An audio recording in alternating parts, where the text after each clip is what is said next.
Hello everyone, welcome back to my new another video. আজকে আমরা যাচ্ছিলাম হচ্ছে মোহনাতে, মানে হোটেলে সব ব্যাগপত্র রেখে দেওয়ার পর। আর তখন বেশ অন্ধকার ছিল, যেতে যেতে এরকম সূর্যের আলো মানে ফুটতে লাগছিল, দিনের আলো যেটা আর কি।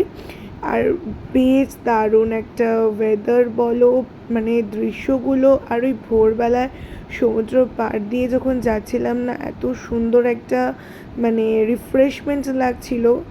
আমরা অনেক কাজ করি, প্রচুর স্ট্রেস থাকে আমাদের লাইফে, মাঝে মাঝে যদি আমরা এরকম একটু ভোরবেলার দৃশ্য, এরকম হাওয়া, সমুদ্র দেখি, মনটাও বেশ ভালো লাগে, তাই না? তা এইরকমই কিছু জিনিস দেখতে দেখতে আমরা চলে গেছিলাম কিন্তু মোহনাতে।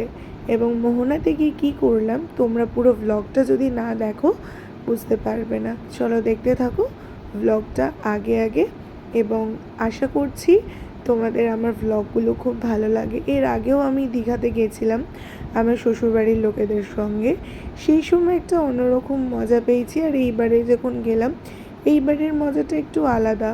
না হয় এই স্মৃতিগুলো একটা আমার বইয়ের পাতায় আবার নতুন করে লেখা শুরু হলো। চলো দেখতে থাকো। আর আমিও এখানে দেখতে থাকছিলাম, যখন ভিডিওগুলো আমি এডিট করতে বসেছি, আমারও জানি না কেন মনে হচ্ছিল যে আজও আমার মনটা দীঘাতেই টানছে। মনে হচ্ছিল যদি আরও একবার যাওয়া যায়। এই যে যখন বাড়িতে থাকি, এই ভ্লগগুলো দেখেই তো দিনগুলো কাটাই, তাই না? একটু দেরি হয়েছে ভ্লগটা আসতে, বাট চেষ্টা করেছি তোমাদেরকে যাতে খুব ভালো করে ভ্লগটা এডিট করে দিতে পারি। আমার তো 3টে চ্যানেল, একটু চাপ থাকে ওই কারণের জন্য। আর চলো দেখতে থাকো, সঙ্গে থাকো।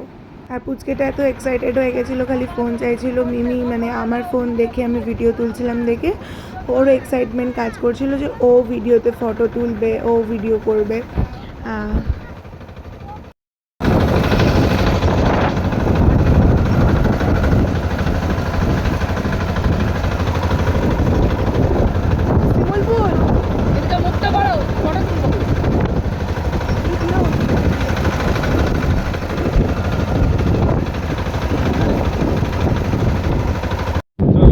চলে এসেছি আমরা সবাই মোহনাতে।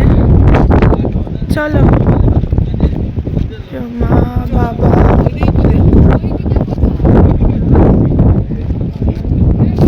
দেখলি দেখলি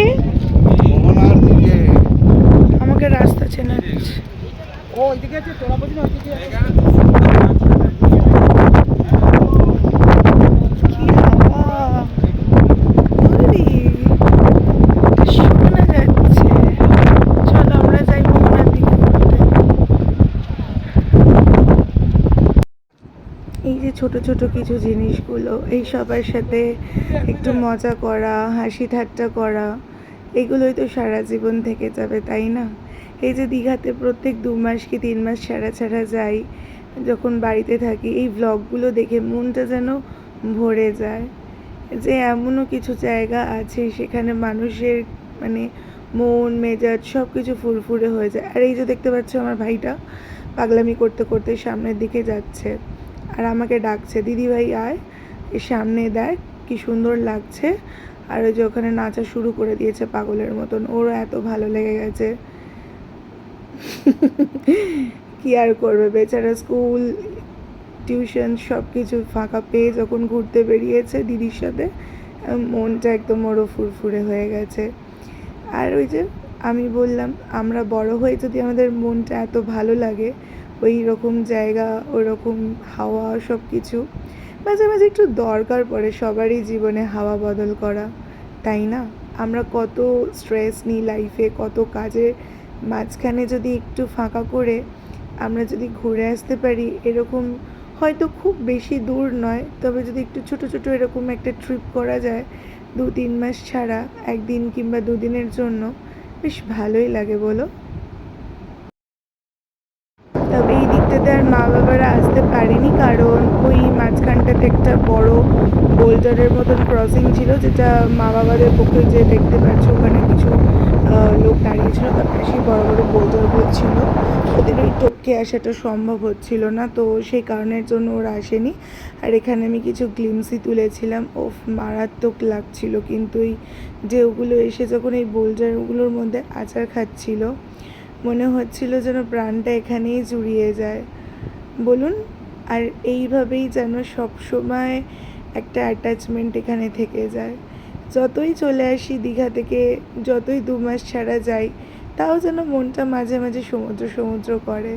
মনে হয় যাই, এই যে সমুদ্রের এই ঢেউগুলো এসে যখন কাছে এসে যখন ঝাপটানি দেয়, সেই যে জলের ছিটেগুলো বেশ ভালোই লাগে। সেই সবটাকে মনে পড়ে যায় মা বাবার সাথে হাতে করে, মা বাবা হাত ধরে যখন নিয়ে আসতো এইসব জায়গাতে, তখন কতই না মজা করেছি, তাই না? আজকে দিদির ছোটোটাও এসেছিলো, ও খুব এনজয় করেছে এখানে। আর কত কাঁকড়া দেখেছিলাম জানো তো, সেগুলো হয়তো আমি খুব ভালো করে ক্যাপচার করতে পারিনি, তবে প্রচুর কাঁকড়া আমরা এখানে দেখতে পেয়েছিলাম এবারেতে এসে। তারপরে এই যে হোটেলে ফেরার পালা, আবার মেরিন ড্রাইভ ধরে আমরা হোটেলের দিকে ফিরছিলাম। একটু ফ্রেশ হয়ে চা খেয়ে তারপরেই হোটেলে ঢুকেছিলাম। আর প্রচণ্ড টায়ার্ড হয়ে গেছিলাম, মানে আর কিছুই ভালো লাগছিল না। এখানে কনফারেন্স রুম, এটা না পার্টি না, এটা কনফারেন্স অফিসের।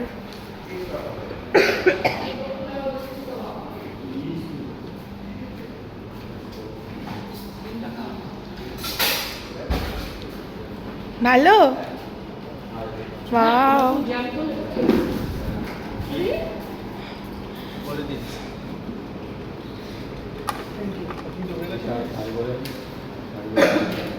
ভাই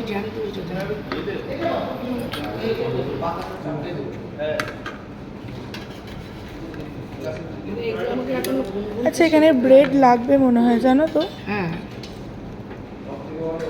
সরিয়া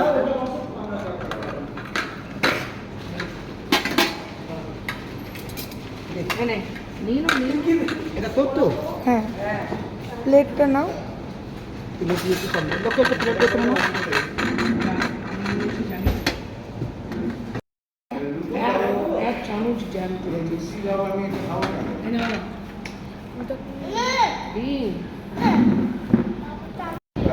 এখন রেডি হয়ে গেছি, আমরা এখন যাব হচ্ছে সমুদ্রতে চান করতে। আমার মাও ঘুমিয়ে পড়েছে, মাসিও ঘুমিয়ে পড়েছে, আর ওইদিকে দিদির পুচকেটাও ঘুমিয়ে পড়েছে। আমি, বাবা, ভাই, দিদি, জামাইবাবু, দিদির বড়টা, আর আমার ভাই আর দাদা, আমরা এখন সবাই যাচ্ছি স্নান করতে। ঠিক আছে, তো চলো যাওয়া যাক। আর ব্লগটা আমি সমুদ্রতে যেহেতু ফোন নিয়ে যেতে পারবো না, সেই জন্য ফোনটা বাড়িতে রেখে দিয়ে যাচ্ছি। সমুদ্র থেকে এসে ফ্রেশ হয়ে আবার ব্লগটা স্টার্ট করব।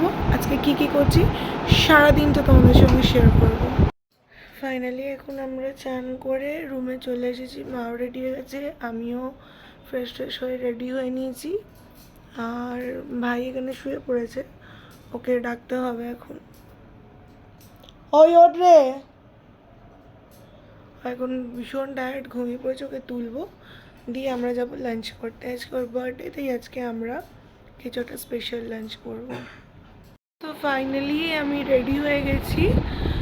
সমুদ্র থেকে গেছিলাম, এসে ফ্রেশ হয়ে খাওয়া দাওয়া করে ভিডিওটা নেওয়া হয়নি খাওয়া দাওয়ার, কারণ এতটাই টায়ার্ড ছিলাম যে কোনো রকমের খেয়ে দিয়ে এসে ঘুমোতে পারলে বাঁচি, তাই জন্য আর কিচ্ছু করিনি। এসে জাস্ট আমি আর ভাই এখানে নিচে শুয়ে পড়েছিলাম, আর মা আর বাবা ওপরটাতে শুয়ে পড়েছিল। এইবারে আমরা যাচ্ছি এখন একটু বেরু করতে। ওখান থেকে আসার পর আমরা ডিনার করব। আর আমি ব্লগটা বাড়াচ্ছি না, আজকের মতো ব্লগটা আমি এখানে এন্ড করছি। এবং কালকে কি করছি, কালকে কোথায় যাচ্ছি, কি এক্সপ্লোর করছি, সেটা তোমরা নতুন আমার ব্লগে দেখতে পাবে, আর একটা নতুন ভিডিওতে, পার্ট 2-তে, ঠিক আছে? Sorry, part 3-তে।